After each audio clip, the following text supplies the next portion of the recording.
Hey guys, welcome to our channel addicted cooking and vlogs. இந்த வீடியோவில் நம்ம work from home online job பற்றின ஒரு ரிவ்யூ தான் பார்க்க போகிறோம். இதை ஸ்கேம்னு சொல்ல முடியாது, பட் எங்களுக்கு நடந்த ஒரு விஷயத்தை நாங்கள் ஷேர் பண்ணுறோம். நாங்களும் இந்த ஒர்க்கை யூடியூப்பில் தான் ஷார்ட்ஸ் மூலிமா பார்த்துட்டு சரி ஓகே பண்ணலாம்.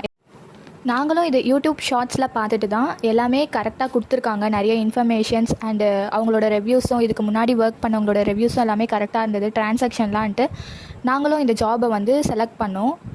பட் இதை நாங்கள் ஸ்கேம்னு சொல்ல முடியாது. It's not easy to do. இதை அவங்க ஃப்ரீ ஆஃப் காஸ்ட்டில் பண்ணி தரல, நமக்கு பேமெண்ட் பண்ணிவிட்டு அதுக்கப்புறமேட்டு தான் இன்வெஸ்ட்மெண்ட் ஜாப் மாதிரி தான் இருந்தது.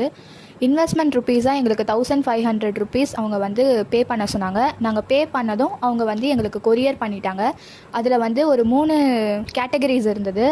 English and Tamil novel writing, number writing and form filling. நாங்கள் வந்து இங்கிலீஷ் நாவல் ரைட்டிங் வந்து செலக்ட் பண்ணியிருந்தோம். அதுதான் நாங்கள் பண்ண பெரிய தப்பு. பிகாஸ் மிச்ச விஷயங்களை நம்ம பார்க்கும் போது அது எல்லாமே கொஞ்சம் ஈஸியாக இருந்தது. நாவல்னால் நாங்களும் ஏதோ கொஞ்சம் ஈஸியாக இருக்கும் அப்படின்னு சொல்லிட்டு தான் செலக்ட் பண்ணோம். பட் அவங்க எங்களுக்கு சாம்பிள்ஸ்லாம் அனுப்பியிருந்தாங்க, சில ஸ்க்ரீன்ஷாட், அதுக்கப்புறம் அவங்க ஏற்கனவே எழுதியிருந்த பேப்பர்ஸ் அது எல்லாமே எங்களுக்கு சென்ட் பண்ணியிருந்தாங்க. நாங்களும் அதை பார்த்துட்டு ஈஸியாக இருக்கும்னு தான் நினச்சோம்.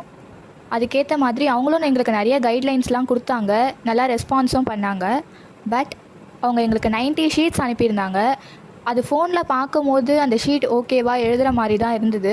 பட் அந்த ஷீட்டை நாங்கள் ரிசீவ் பண்ணதுக்கு அப்புறமேட்டு தான் வந்து எங்களுக்கு ரொம்ப கஷ்டமாயிடுச்சு. ஒரு லைன்ஸும் ரொம்ப சின்னதாக 0.5 millimeterல தான் வந்து லைன்ஸ் எல்லாமே கொடுத்துருந்தாங்க. ஒரு பேஜ் கம்ப்ளீட் பண்ணுறதுக்கே எங்களுக்கு கிட்டத்தட்ட ஒரு 40 to 43 minutes எடுத்துக்கிச்சு. அது மட்டும் இல்லாமல் அவங்க அனுப்பியிருந்த அந்த பிடிஎஃப்பில் ஃபுல்லாகவே கர்சிவ் ஹேண்ட் ரைட்டிங் தான், நிறைய ஸ்பெல்லிங் மிஸ்டேக்ஸ் இருந்தது. பட் இதை நாங்கள் வந்து ஸ்கேம்னு சொல்லலை. பட் இருந்தாலும் எங்களுக்கு வந்து இதை செலக்ட் பண்ணுறது கொஞ்சம் அந்தளவுக்கு நம்மளுக்கு வந்து எஃபிஷியண்ட்டாக இல்லை. அவ்வளோ இந்த ஷீட்டை பொறுத்த வரைக்கும் நம்ம எப்படி எழுதுகிற மாதிரி இருந்ததுன்னா, அந்த 2 லைன்ஸ் டச் ஆகாமல் சென்டரில் ஒரு வேர்டும் ஸ்மால் லெட்டரில் எழுதணும்னு சொல்லியிருந்தாங்க. அதுதான் இதில் ஒரு காம்ப்ளிகேட்டடான திங். இன்னொரு விஷயம் என்னதுன்னா, ஒரு நாளைக்கு நம்மளால் ஒரு 4 sheets மட்டும்தான் இதை கம்ப்ளீட் பண்ணவே முடியும். அதுக்கு மேலே உண்மையாகவே முடியாது. பிகாஸ் டபுள் சைடாக நம்ம கம்ப்ளீட் பண்ணணும். தனித்தனியாக ஸ்பெல்லிங் மிஸ்டேக் இல்லாமல் கர்சிவ் ஹேண்ட் ரைட்டிங்கில் இருக்கிறத நம்ம ஸ்மால் லெட்டர்ஸில் சேஞ்ச் பண்ணி எழுதணும். ஃபுல்லாகவே ஃபாரின் வேர்ட்ஸ் நிறையா மிக்ஸ் ஆகிருந்தது. ஒரு பேஜுக்கு 3 mistakes ஃப்ரண்ட் அண்ட் பேக் சேர்த்து அலௌட்னு சொல்லியிருந்தாங்க. நம்மளுக்கு 1 week டைம் கொடுக்குறாங்க அவங்க. But it's not sufficient to do that.